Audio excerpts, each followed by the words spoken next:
Você está na Lagro News, na Lagro TV. Nós estamos hoje, vamos falar hoje com a professora Letícia Zamberlini Jacinto, que é a diretora de olho no material escolar, a presidente desse movimento importante brasileiro, que ontem se reuniu na Fiesp com os 10 maiores especialistas em educação e marcou, com certeza, o dia. Foi muito importante o dia para a educação brasileira. Essa reunião ela consolidou, com a mídia setorista específica, um debate ao novo Plano Nacional de Educação, com certeza durará 10 anos, até 2034. Então, a responsabilidade do trabalho do de olho do material escolar e o trabalho primoroso sendo feito pela professora Letícia Zamberlini Jacinto, nós vamos contextualizar exatamente esse memorando que foi assinado, histórico, e exatamente para poder levar também à sociedade brasileira e ao Congresso Nacional, tanto ao Senado como à Câmara dos Deputados, o comprometimento de se mitigar as aberrações, os absurdos colocados no anteprojeto apresentado pelo CONAI em janeiro, né? Não só relacionado à origem dos pecados originais desse anteprojeto, os equívocos egrégios, as barbaridades que nós entendemos, não só relacionado ao agro, mas também as matérias como a matemática, a geografia, etc., etc., a própria educação e as ausências também, e o lado bom. Então, eu quero ouvir, primeiro, ter muito prazer em falar com você também aí, telespectador, você, telespectadora da Lago TV, do Alagro News, e ter o privilégio de conversar com essa liderança feminina extraordinária do núcleo feminino do agronegócio, também Letícia Zamberlini Jacinto. Seja bem-vinda ao Alagro News, professora Letícia. Obrigada, Manuel. Um grande prazer estar aqui com vocês e trazendo esse tema super importante, né? E que está entre os trending topics agora do ano. Nesse ano vai ser muito discutida a educação e que a gente possa construir aí juntos um bom plano de educação para colocar o Brasil no patamar que ele precisa. Pois é, nós da Rede Área São Paulo Inelli, Sustentabilidade e Paz, sabemos a importância dessa discussão, até mesmo porque a preocupação nossa também, e da ALAGO, da Academia Latino-Americana do Agronegócio, também, exatamente pelas faltas, a falta total de diretrizes, metas, submetas, estratégias objetivas que nortearam esse anteprojeto, que, lamentavelmente, elas fogem totalmente do contexto da modernização da educação. Nós não podemos continuarmos no modo avião. Nós temos que ir para o modo da tecnologia, quebrar os paradigmas e avançar para padrões internacionais que merece e reclama a sociedade brasileira. Então, professora Letícia, essa falta de metodologia, essa falta de embasamento científico desse anteprojeto, deixou claro para a gente, até pela falta de diagnóstico das posições, dos problemas e das soluções, deixou aí um debate muito importante. E nós, da academia, temos aí, através dos seus esclarecimentos, com certeza, você dará clareza e dará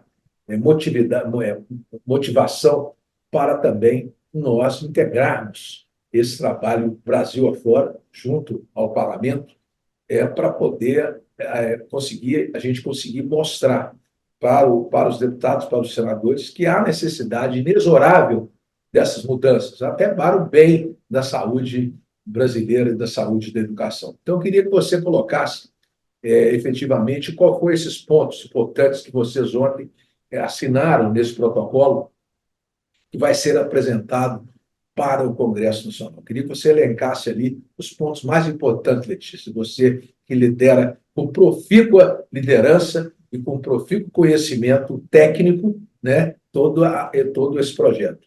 E liderados aí pela Fiesp, pelo COSAG, na qual nós participamos, enaltecendo aqui a figura da liderança também do ministro Roberto Rodrigues e também do nosso presidente Jaci Costa, que desencadeou programas importantes e temas altamente relevantes para o país.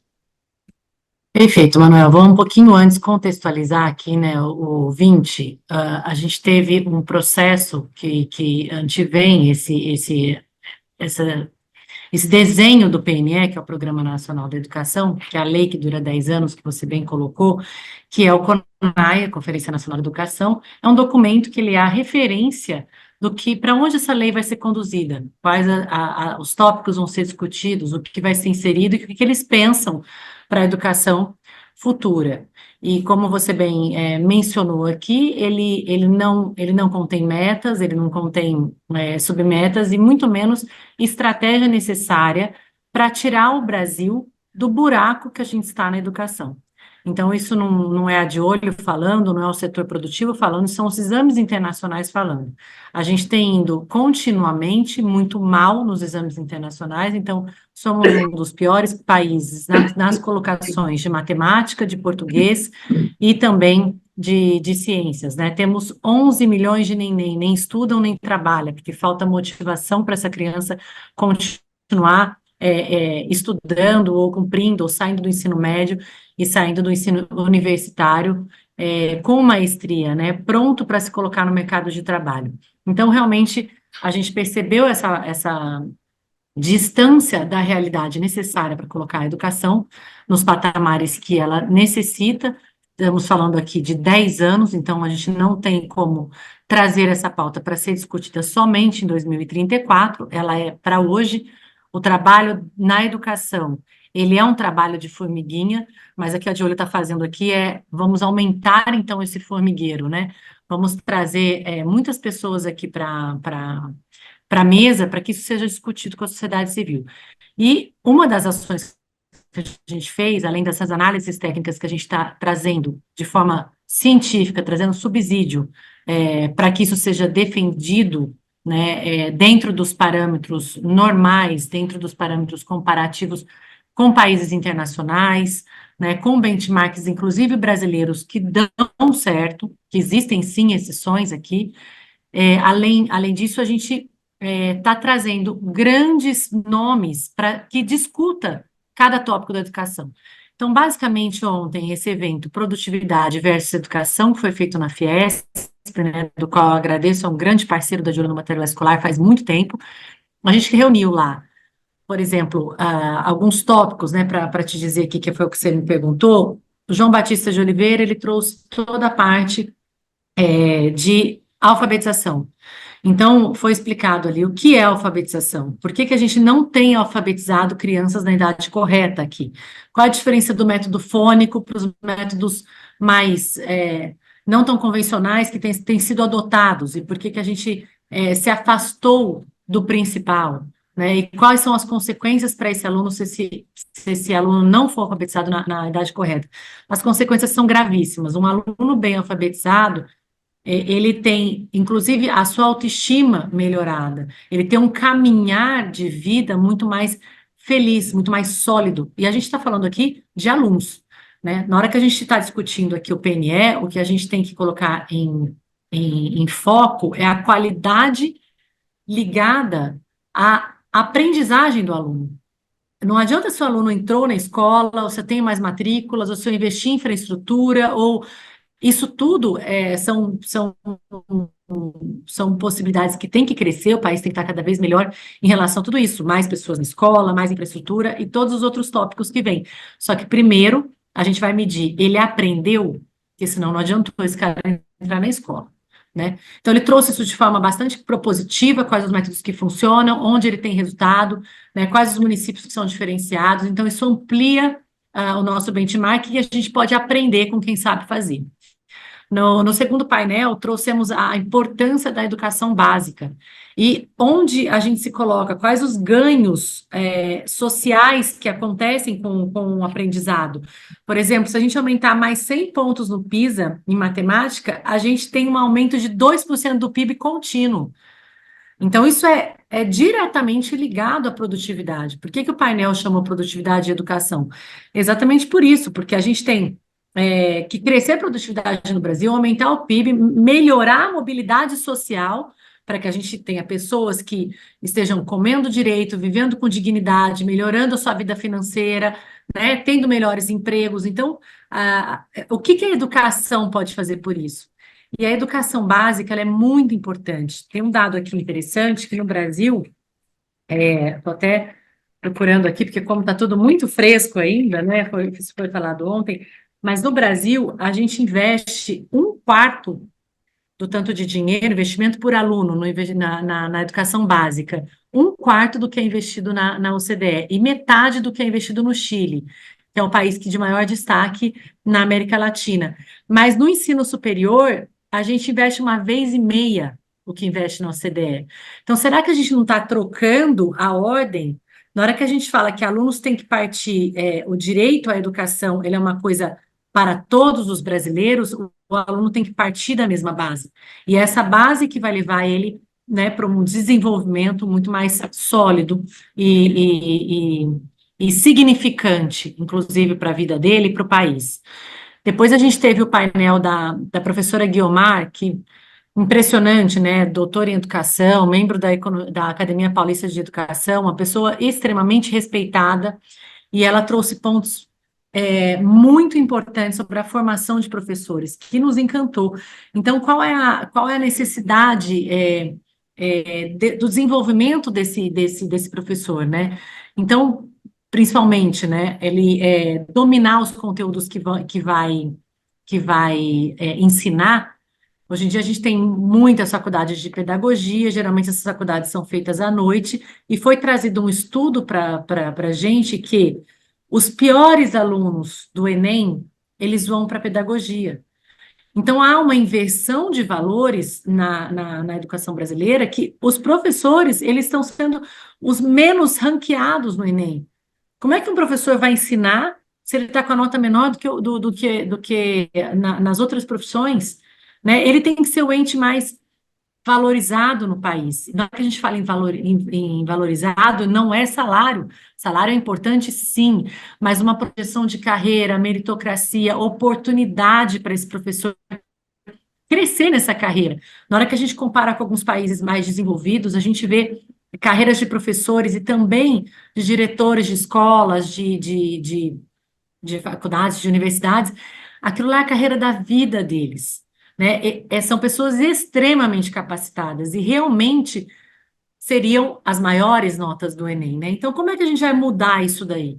O professor, ele tem que saber os conteúdos, dominar os conteúdos que ele vai ensinar, ele tem que saber ensinar, e para isso ele precisa ir para a prática. As nossas faculdades de pedagogia, elas estão ensinando a maioria das vezes EAD, e o que é importante, porque vem a EAD, ela traz, isso também foi colocado ontem, a EAD, ela traz uma possibilidade de você pagar talvez um pouco mais barato, né, por ser online, né, as aulas, mas ela traz também uma inclusão social, né? A gente consegue, então, trazer isso tudo para a mesa. Então, tem vários desafios aí com os professores e nas propostas que a gente está fazendo para o novo Plano Nacional de Educação. Pois a gente teve aqui o professor Cláudio de Moura Castro, que ele trouxe a importância do ensino médio e como que, na maioria dos países também desenvolvidos, ou aqueles que tiraram a educação do patamar do qual o Brasil se encontra para um patamar totalmente diferente, o ensino médio, ele é plural, ele já traz as habilidades principais daquele aluno, ele já direciona o aluno para onde ele deve seguir. Não é aprender qualquer coisa que ele não tenha interesse, mas ser direcionado. Uma das propostas aí que está também tramitando, já virou lei, depois voltou, parou, são os itinerários formativos, que ele bem implementado, ele tem uma função muito grande na vida e na colocação desse aluno que vai sair do ensino médio. Então, a importância do ensino técnico já inserido no ensino médio e a importância de guiar esse aluno para as matérias que ele tem mais habilidades, que ele gosta mais, e aí ele vai ter mais interesse, nós vamos ter menos evasão escolar, que é o que a gente está tendo, a gente vai ter muito menos Enem, alunos que não estudam e nem trabalham, e assim, a gente vai construir, né, essa maior produtividade brasileira, maior prosperidade para os brasileiros e maior dignidade. Depois a gente teve num quinto painel o advogado do Matos Filho, Henrique Lago. Ele trouxe essa parte do EAD que eu já falei aqui um pouquinho, né? É interessante que ah, o EAD ele amplia possibilidades, porque tem muitos lugares que a gente não tem faculdades, a gente não tem universidades disponíveis, mas ao mesmo tempo a necessidade de uma regulação, de uma adaptação, ou a gente como mesclar a prática, né? A gente quando precisa trazer algumas coisas para a mesa para que esse AD seja avaliado, essas instituições sejam avaliadas, a gente possa aumentar o nível desses futuros profissionais que saem dessas faculdades. E a gente também teve a participação da professora Beth Guedes, ela trouxe um pouco do cenário político em relação à educação, né? Como que a gente está, em que patamar, ela faz parte do Conselho Nacional da Educação, então dali saem várias diretrizes, então o que a gente vai ter que olhar esse ano, como que vai ser, o que a gente deveria discutir, e depois a participação do Fábio Gomes e da União Machado, que são analistas de políticas públicas educacionais, que nos trouxeram a importância da gente continuar medindo, sendo avaliado e medido por exames internacionais, para a gente ter parâmetro não ser só brasileiro, a gente não só medir, como avaliar e desenhar metas para que a gente chegue do outro lado da ponte, né? Então, como é que a gente vai medir isso aqui? Estamos nesse patamar, o que a gente tem que conhecer para poder passar para o outro lado, e eles trouxeram também um maravilhoso resumo de todos os painéis que tiveram ali, com as suas opiniões, discussões e em como fazer em cada linha.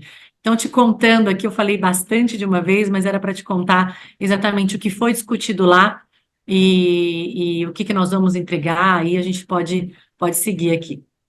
Eu entendo, Letícia, a profundidade desses temas, a discussão realmente de altíssimo nível. Eu participei, né, ouvindo detidamente todas essas análises, achei extremamente importante, até mesmo porque nós particularmente do agro, estamos realmente expostos totalmente nisso. Eu, agora entrando, contextualizando, hoje eu vi o Chico Graziano postando, falando exatamente sobre o ensino médio, através da Cláudia Agostinho, colocou claramente a péssima qualidade que vai no ensino médio brasileiro. Então, nós precisamos de atualizar isso e ter líderes, né, como você à frente disso. E dentro dessas barbaridades que eu estou falando em relação ao agro, parece que explicitamente eles estão contra o agro, contra a educação no agro. Isso é lamentável. Nós não podemos mais, no pleno século XXI, temos que acessar, temos que engolir esse tipo de posição explícita contra o setor que segura a economia do país e gera renda, gera emprego e gera riqueza no campo. Nós estamos vendo isso aí. Então, eu acho que, particularmente, essa mensuração extraordinária de vocês, de criar essas plataformas transacionais importantes, né, para melhorar todas essas extensões, eu acho que elas são inexoráveis, realmente, para o crescimento. Eu acredito também numa melhoria do conceito relacionado à iniciativa privada, porque o ensino privado é tratado também como de forma pejorativa, de forma cruel, né? Eu acho lamentável o que eu estava me referindo ao agronegócio, e assuntos importantes, né? Contextualizando aqui, como meio ambiente, sustentabilidade, diagnóstico realmente dos problemas do campo, não se ouviu as entidades, não se ouviu o Embrapa, por exemplo, Letícia, não ouviu uma Alago, uma CNA, uma OCB, uma Sociedade Rural Brasileira, ou seja, não ouviram a sociedade e simplesmente mostraram a total falta de comprometimento e deixaram esses debates a grupos do movimento do Sem Terra. Claramente, é um absurdo. Até nós estamos vivendo novamente um momento gravíssimo em relação ao direito de propriedade. A gente não pode aceitar em absoluto essa falta de compromisso do próprio sistema, do próprio governo, das entidades em defesa da propriedade. O ministro Alisson Paulinelli, quando deputado federal constituinte, poucas pessoas sabem, ele foi um dos autores da lei do direito de propriedade. ele participou ativamente na defesa do direito de propriedade. Então, não é lamentável que essas posições ainda comprometidas com a educação deixam de lado essas posições e não deixem as entidades representativas do agro participarem efetivamente dessas discussões. Nós condenamos veementemente essas ações nefastas aí e, por outro lado, entendemos que o Programa Nacional de Educação que vem por aí será contextualizado, com certeza, até porque tem algumas coisas boas, Letícia, nesse anteprojeto do CONAI. Primeiro, que o governo não tem maioria no Congresso. Essa é uma das grandes coisas boas relacionada a isso. O lado bom.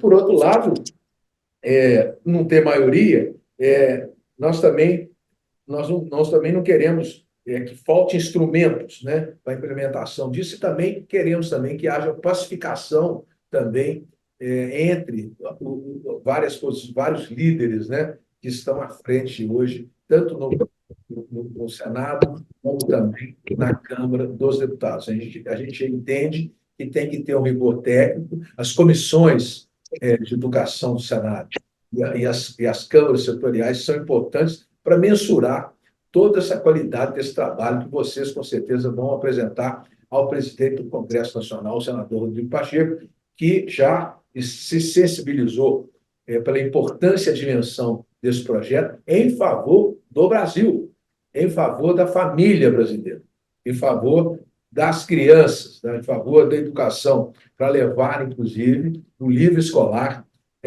com a facilidade, com a liturgia, realmente, da gramática à matemática, de uma linha homogênea, de uma linha séria e construtiva, até mesmo para mantermos a equidade com padrões internacionais. O Brasil não pode ficar mais à mercê de ficar esperando se vai entrar ou não na OCDE, por que não vai entrar, por que vai participar ou não do Mercosul, quem é que vai decidir isso. Tudo isso é um contexto que o Brasil chegou para atender estratégias e perspectivas. E esse papel importantíssimo do núcleo feminino do agronegócio, das lideranças femininas como você, como a Carmen, como a Marissa, como a Ellen, com outras produtoras que estão espalhadas em todo o Brasil, essa liderança expoente também do setor produtivo mostra a capilaridade. E você, ao liderar uma desafiante missão, Letícia, eu quero te parabenizar mais uma vez, em nome da academia, em nome do COSAG, em nome da Rede Paulinelli, pela sua dedicação, pela sua integralização ao Fábio, ao Christian Lobau, e todos os líderes que estão realmente fazendo valer e subsidiando projetos importantes para esse Plano Nacional de Educação, tão importante que realmente define para até 2034 um novo patamar nessa organização, nessas estratégias dos 7 eixos mais importantes que você elencou. Então, você aí, nosso telespectador da Alago TV, você da Alagro News, nós tivemos o privilégio de receber aqui hoje a professora Letícia Zamberlini Jacinto, que vem, por qualidade e por excelência, desenvolvendo um trabalho muito grande e importante nisso. Inclusive, ela, em visita, nós tivemos recentemente no gabinete do presidente do Senado, Rodrigo Pacheco.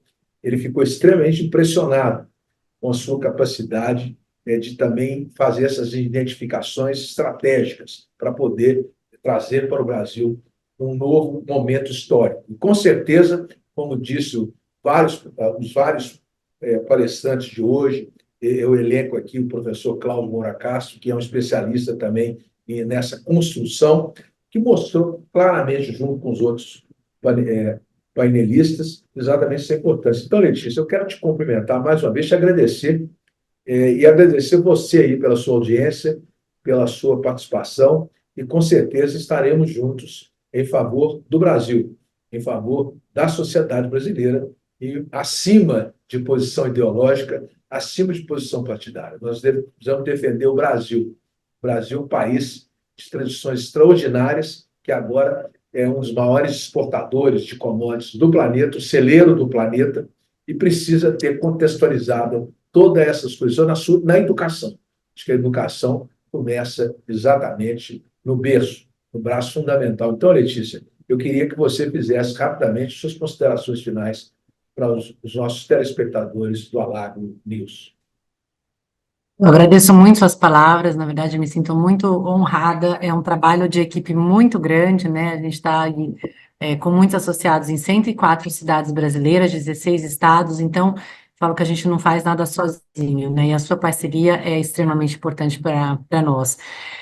Só comentando um pouquinho da sua última fala, né? Em algum momento, Manuel, a educação, ela se afastou da ciência. E ela tem que voltar a ser linkada à ciência, ela tem que voltar a ser linkada a fatos, a dados, né? Essa desconexão, ela, com os setores produtivos que você mencionou, não só com o agro, mas com os outros setores produtivos, ela tira a oportunidade do aluno de fazer parte do que o país ele faz de melhor. Então, isso é uma sacanagem com o aluno que tá em sala de aula. É uma falta de sensibilidade, porque esse aluno ele tem inúmeras oportunidades nesse país que é muito grande, muito próspero, e a gente tem como avançar bastante, né? E eu acredito aqui como mensagem final, a gente tem que trazer pro Congresso e nesses debates e nas audiências do qual participamos principalmente ciência, que eu falei bastante, técnica, então a gente tem que ser estritamente técnico e trazer pautas que unem. Ninguém aqui vai discutir se a alfabetização é importante ou não. A alfabetização é importante, isso daí é provado há anos, né? Nos países isso aí. Então, a gente tem que trazer pautas que são convergentes, pautas que englobam a maioria dos alunos, e depois, na hora que a gente tiver com uma educação bem solidificada no país, a gente pode trazer pautas adjacentes. Eu acredito que é por aí. Que a gente tem o que a gente tem visto é a discussão da educação, ela está em diferentes polos, né, opostos, sendo que, na verdade, tem muita coisa que a gente deve convergir. Para a gente ter que uma criança que ela tem um letramento adequado, ela saiba ler, escrever, se comunicar, fazer as 4 operações, e eu acho que é por aí que a gente deve seguir. Mas tenho certeza, né? Eu brinco aqui na de olho que a gente fica triste com algumas notícias, a gente fica incomodado, mas a gente tem lá uma semana para poder remoer aquilo ali. Depois a gente tem que parar e olhar para frente e falar qual é a oportunidade que a gente tem nisso, como que a gente vai desenhar isso para não acontecer, né? Então, é esse trabalho que tem feito a gente crescer, juntar mais pessoas boas, assim como você, que está sempre nos apoiando aqui. Então, é um grande prazer. Obrigada por essa oportunidade. Agradeço a todos os telespectadores aí. Contem conosco. Obrigado a todos mais uma vez. Obrigado, Letícia. Obrigado você, telespectador. Conhecimento gera valor. Alagro News, inscreva-se aí no nosso canal. Até o próximo programa.